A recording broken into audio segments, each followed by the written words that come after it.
大家好，早晨，歡迎翻嚟收聽萬城早晨之漫步漫步呢個系列呢，主要都係講英國嘅時節啦、節令啦，或者一啲特別嘅節日。希望呢移英嘅港人嚟到呢度呢，都揾到你自己嘅節奏，揾到自己喜歡嘅節日。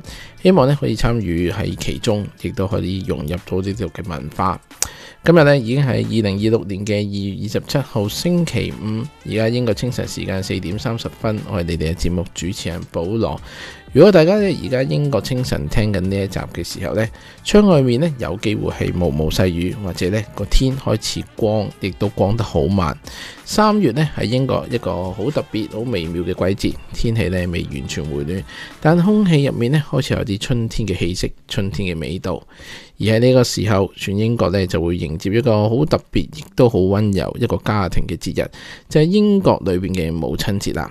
佢正式嘅名呢唔係叫做 Mother's Day， 而係叫 Mothering Sunday。原本係一個基督教傳統節日嚟嘅，比現代母親節更加古老。但今日英國人呢已經將佢成為一個嬉笑有花、有手工藝、有擁抱、有家庭味道嘅溫柔節慶嘅一日啦。母親節呢唔係每年同一日，英國同香港文化差異最大地方其中嘅一個位置啦。香港嘅母親節呢就係5月嘅第2個星期日，但係英國呢就唔係啦。英國嘅母親節呢全部都係以跟宗教嘅節期去走嘅。每年呢復活節前第4個星期日呢，所以呢每年嘅日子呢都會有少少唔同。有時呢就係3月初，有時係3月中，甚至呢根據復活節嘅日期而前後而調整嘅。好多移英嘅家庭呢，第一次遇到呢啲咁嘅母親節嘅反應呢，英國母親節原來唔係5月，又唔係300婦女節，係啦，英國呢係跟本土嘅傳統去行嘅，同美國、香港、澳洲呢係唔一樣。呢一種呢嘅文化差異呢，正正係反映咗英國好多節日呢都係由宗教慢慢誕生而嚟嘅。但現代嘅英國呢，現代英國人呢又會加入一啲新嘅元素，變得呢更加家庭化、更加生活化啦。Mothering 嘅Sunday呢原本唔係俾媽媽嘅，好多香港人以為呢母親節呢就梗係為媽媽而設嘅節日。但 Mothering Sunday 呢原本嘅意思呢就係翻去聖母嘅教堂 Mother Church， 咁即係1年1次呢，你會翻到自己出生受洗或者呢去從細去開嘅教堂去做呢個禮拜崇拜咁樣嘅。古時嘅英國呢，小朋友係會離鄉工作，做學徒、做工人，1年呢可能翻得1次家鄉。而呢個呢就係特別嘅星期日，佢哋就會翻去佢哋嘅教堂，順便呢就探埋自己媽咪，帶翻啲小禮物呢俾佢哋嘅家人。慢慢呢，英國人呢就將佢就演變成呢翻去揾媽媽嘅日子啦，再演變成今日好家庭化嘅母親節。原意呢雖然係宗教味好濃啊，但後來慢慢呢都變成咗家庭、感謝、愛、陪伴嘅象徵啦。英國嘅母親節呢最強嘅象徵呢係啲乜嘢呢？就係水仙花啦。英國通常呢喺3月先開水仙花嘅。每年嘅母親節前後呢，城市裏邊呢會突然之間變成一片呢黃色嘅海洋。公園呢有水仙花，路邊亦都有水仙花，教堂門口呢更加會有水仙花。小朋友呢連做手工呢都圍繞住水仙花嘅。水仙花呢係代表咗啲乜嘢呢？代表咗春天、新生命、重生、媽咪嘅溫柔嘅象徵代表。而喜歡英國人呢送花呢就係呢個時候啦，尤其是呢個季節花嚟嘅。3月呢係水仙花嘅季節，所以呢佢成為咗母親節裏邊嘅好重要嘅主角。香港嘅母親節呢好多時都係康乃馨，英國嘅母親節呢最常用呢就係水仙花，季節性嘅強烈，亦都有好自然嘅對比。香港嘅母親節有康乃馨啦，原來嚟到呢度呢係水仙花為作母親節嘅代表啦。英國母親節呢係小朋友嘅世界最溫柔嘅儀式。英國小朋友呢過母親節呢同香港呢就完全唔同。喺香港呢，小朋友係會等爸爸媽媽去買禮物、買蛋糕。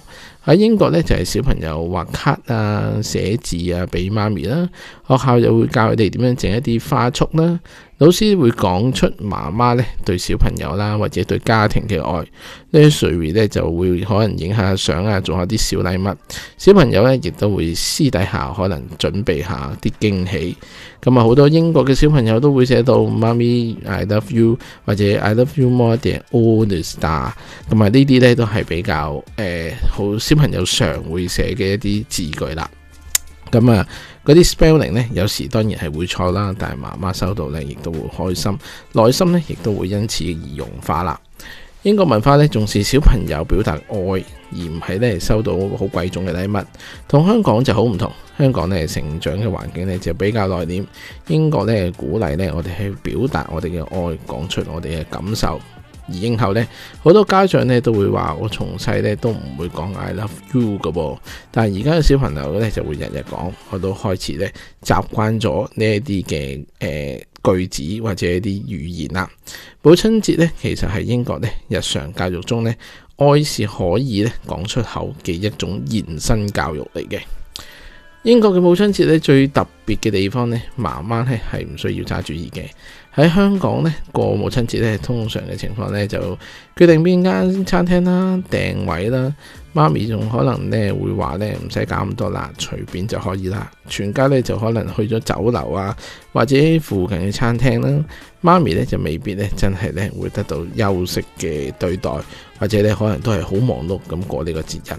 但係英國咧嘅母親節咧就好唔同啦。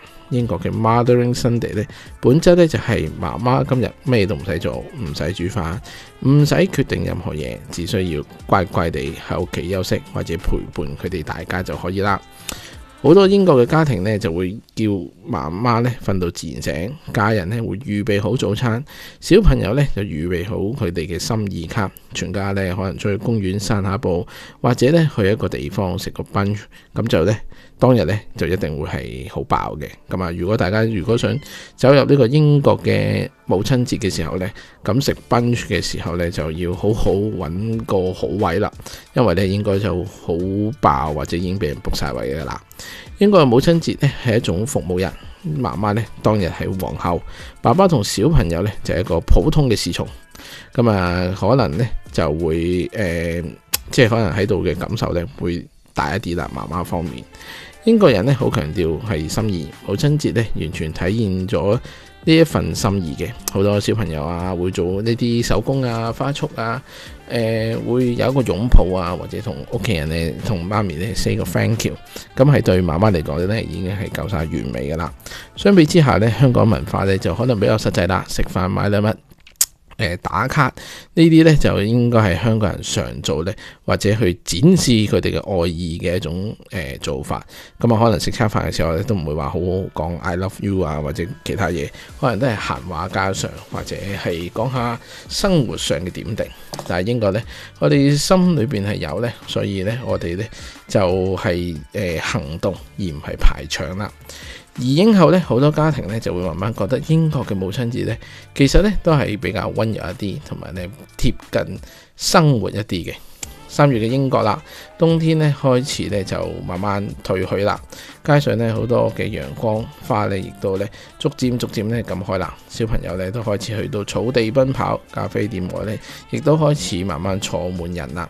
母親節咧就係英國正式咧聞到花香嘅春天咧嘅第一個節日。同聖誕新年咧完全唔同嘅氣氛，多咗好多光，多咗好多希望，多咗外出同埋家庭嘅玩樂。大家咧會覺得英國由冬季咧係沉寂咧，慢慢咧回到咧有生命力嘅日子啦。而英嘅港人，英國母親節咧帶來咗啲咩反思呢？好多香港人都會講喺香港媽媽咧做最多嘅嗰個，但係英國咧媽媽咧終於知道咧乜嘢叫做Being appreciated 啦。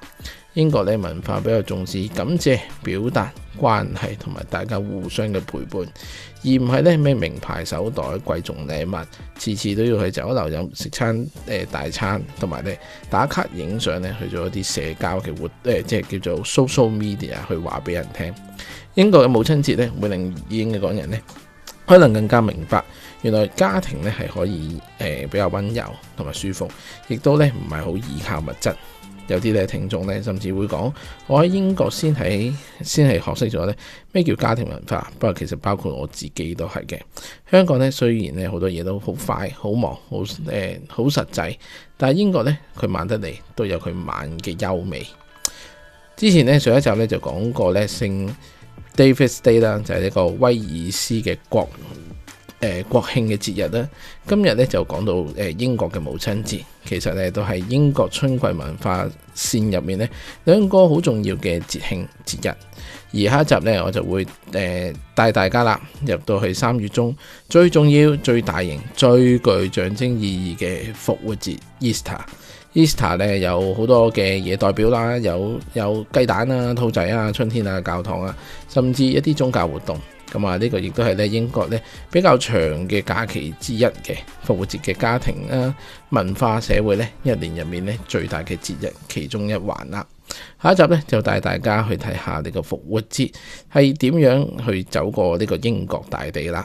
今集咧嘅漫步咧就講到呢度咁多啦。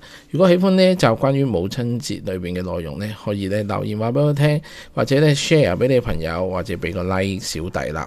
如果想大家繼續咧支持呢個萬城早晨嘅中文書閱讀計劃咧，可以請小弟飲杯咖啡，Buy me coffee。我會將個說明欄咧就擺翻喺擺翻個連結欄咧，擺翻喺個說明欄裏邊啦。如果大家有啲咩意見，不妨咧留個言話俾我聽。今日咧就講到呢度啦，我哋下星期再見，拜拜。